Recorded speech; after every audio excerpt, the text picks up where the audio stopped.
দ্ৰুতগতিত চলি আছে নকৰি উৰণ সেতু নিৰ্মাণৰ কাম।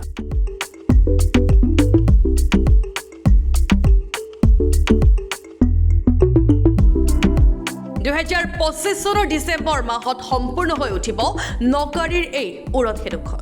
যেহেতু 2025 ডিসেম্বৰ মাহত হেণ্ডঅভাৰ দিয়াৰ কথা কৈছে, গতিকে আমি চেষ্টা কৰি আছোঁ আৰু যিমান পাৰোঁ দিনে ৰাতিয়ে চেষ্টা কৰিছোঁ।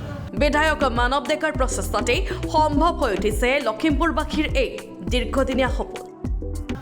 আৰু আমাৰ যেহেতু বিধায়কগৰাকী মানৱ ডেকা ডাঙৰীয়া ছাৰ, তেখেতৰ প্ৰচেষ্টাতে গোটেইখিনি সম্ভৱ হৈ উঠিছে। আৰু আমাৰ কালি তেখেত আহিছেও, নিজে ইয়াত চায়ো গৈছে, গোটেই কামখিনি পৰ্যবেক্ষণ কৰি থাকে, মাজে মাজে আহে। কথা মতে কাম কৰি দেখুৱাইছে বিধায়কগৰাকীয়ে। যিকেইটা নকৰি সেইটো কাম ভালকৈ ধুনীয়াকৈ কাম চলি আছে। গতিকে যিখিনি তেখেতসকলে কথা দিছিলে সেইমতে কামখিনি বৰ সুন্দৰ কামখিনি চলি আছে, প্ৰায় হৈছেই কাম যথেষ্ট দ্ৰুতগতিত আগবাঢ়িছে।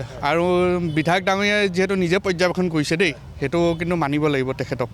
আৰু এইটোতো আৰু অভিয়াছলি সেইটো আৰু ক'বলগীয়া কথাই নাই। এইটো বহুত লখিমপুৰবাসীৰ কাৰণে বহুত উপকৃত হৈছে। মানে কাম জাষ্ট ষ্টাৰ্ট হৈছে, তথাপিতো মানে খুব কম সময়তে খুঁটা প্ৰায় এটা নে দুটা হোৱা দেখিছোঁ আমি।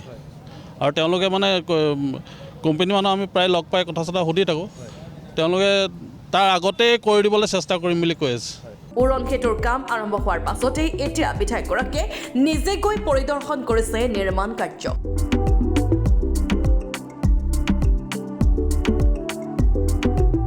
লখিমপুৰবাসীৰ এটা দীৰ্ঘদিনীয়া সমস্যা দূৰ কৰাৰ বাবে বিধায়কগৰাকীক ধন্যবাদ জনাইছে এতিয়া স্থানীয় ৰাইজে।